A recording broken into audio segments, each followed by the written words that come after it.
Welcome back. I have a fun array, just a variety of stuff this time from Caitlin O'Brien, from Sophie Skelton. I think I do still have Sam in here. Plus, I'm pretty sure Graham's popping in, squished in here somewhere. So thanks for joining me on this one. As per usual, you know I'm going to go through the videos. You know I'm going to go through images, share them with you. Make sure you comment below, share if you think other folks would enjoy this format.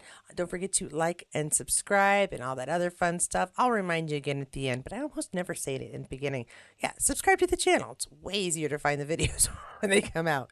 But let's start with a little Caitlin O'Brien. This one is from Caitlin O'Brien's own Instagram. Always a pleasure. Sprite night? Oh, spit night. Are we spitting? Spit night.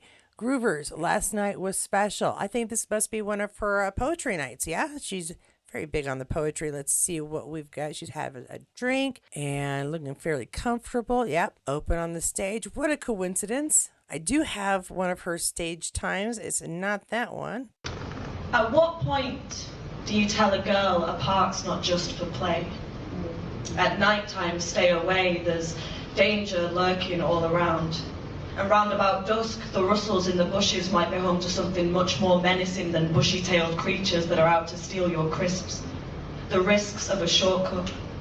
I bet your Uber's kept afloat out of women's pockets, makes its profits as the cons of walking home alone far outweighs the pros. And does she know that she'll pay for a taxi to avoid getting murdered by a stranger, then spend the entire journey aware of the danger that this might be the stranger who will finally murder her?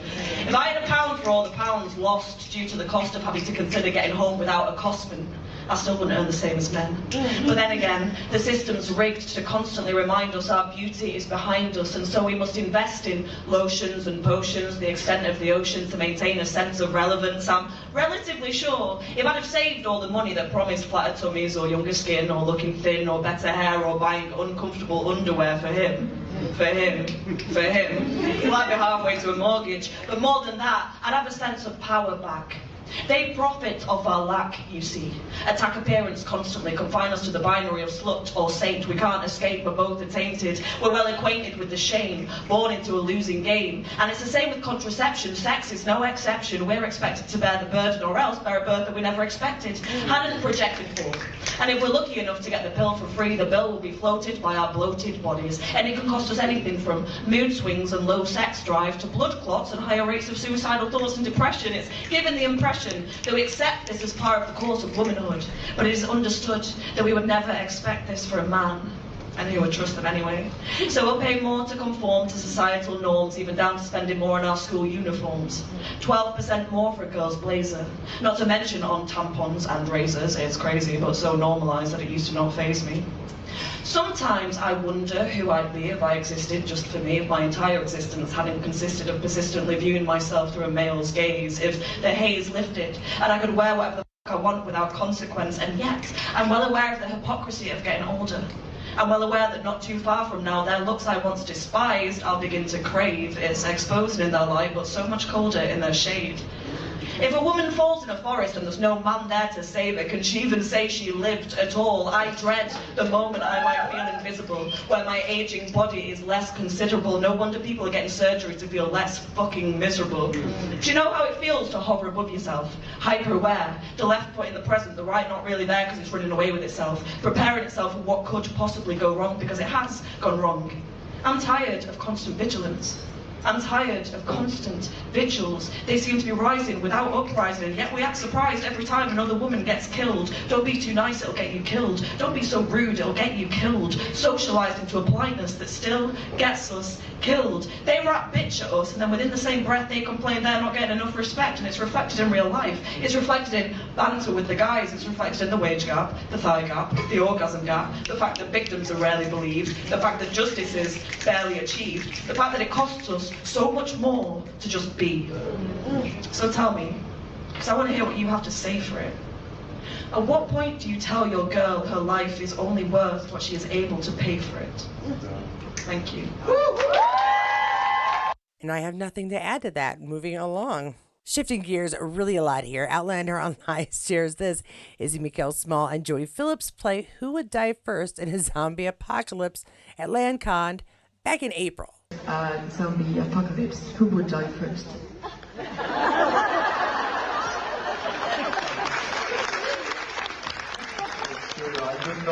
capable.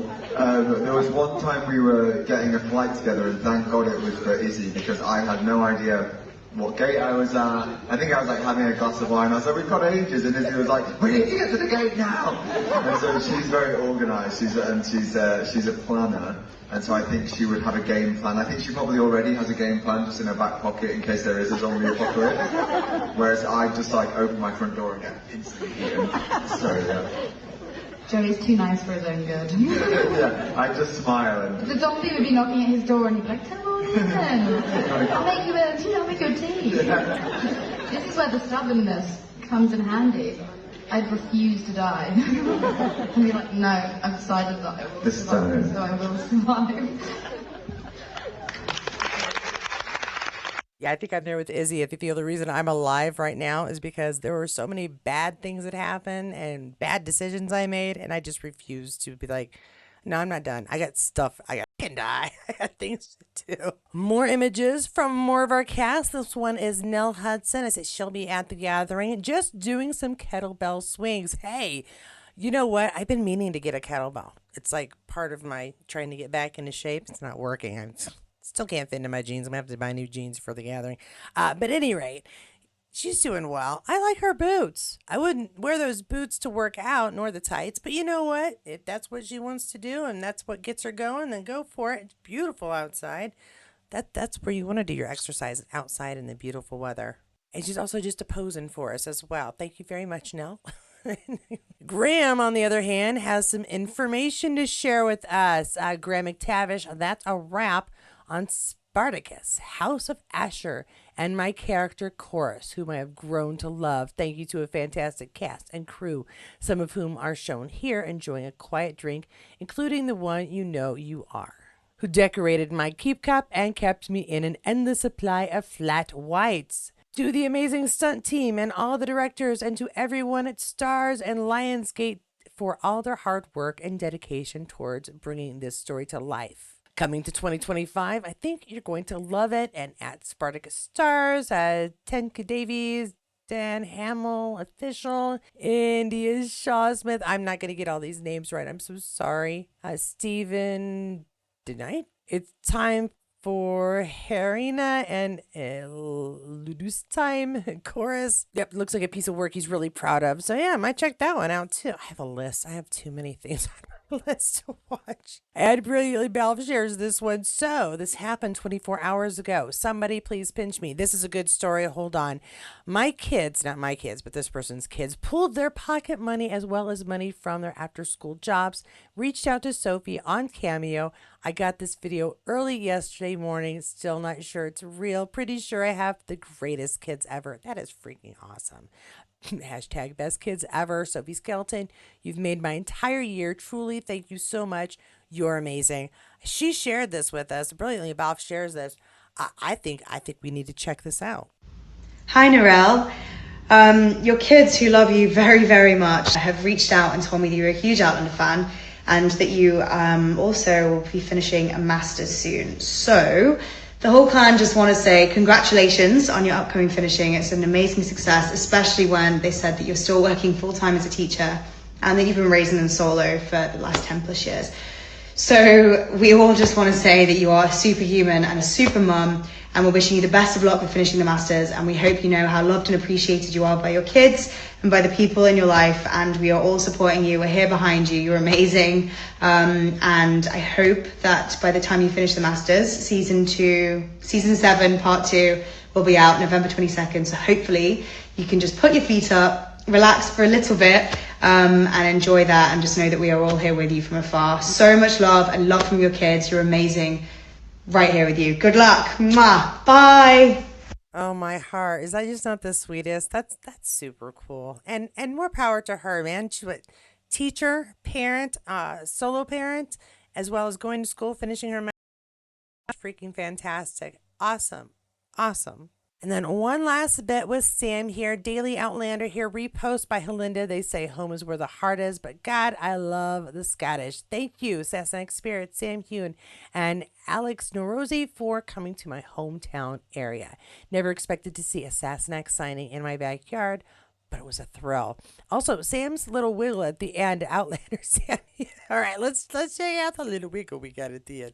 Go little wiggle. Well, I tried to turn on sound. Apparently, there isn't any sound, so I'm just gonna chat here for a second. And we've got no sound on this. I turned on sound and there wasn't any audio, so no sound. But we've got Sam getting a friendship bracelet from a fan. That's very cool.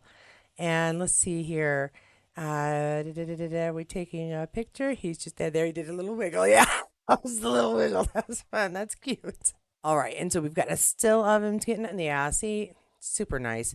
Again, Katrina, really anybody meeting any of them is going to be an incredible pleasure because they're nice. They're nice, and as long as I can manage not to say one sentence extra that says that embarrasses me, because it just always happens. I think we'll have a good time. And that's everything I have for this video as well. Thank you so much for joining me again on this video as well. Don't forget to like it if you enjoyed the video, subscribe if you want to see more, and hit that notifications bell so you'll know when they come out. Tell you what, after Izzy's poem, I'm seriously thinking I need to document my experience of going to the hospital 2 weeks ago. My treatment while at the hospital was freaking fantastic, awesome. I could not have asked for more. Managing to get myself into the hospital was tricky. And I will explain why I think in a future video. It's just going to be me chatting. So not Outlander stuff, just to document my experience and maybe help anybody else who is a woman of a certain age who tells the doctor something is wrong. And the doctor says, you know what, I bet it's not what you think it is. Go on home. Yeah. And so I may record that. I want to thank my members again. I kind of do this quickly, but I really do appreciate that extra bit of support. It adds up. Just a few bucks helps me really save up the funds for the different things I did last year. And again, my goal this year is to get that vehicle that I said was the reason I was starting this channel, but that was 2 years ago. And then I went to every convention and now I'm broke. So actually I'm not broke. I think I have just about $600, but I got to go check it. So far. Anyway, again, that I'll announce next week. I'm opening an account, separate savings, and then I'll feel a little better about making announcements. Until then, please do enjoy any of the videos here that you can find on this channel. The Waiting for Outlander Season 7 Part 2 playlist is what you're going to want to go to if you want all the fun stuff I've been talking about since the end of that first half. And no matter what video you choose, I will see you there.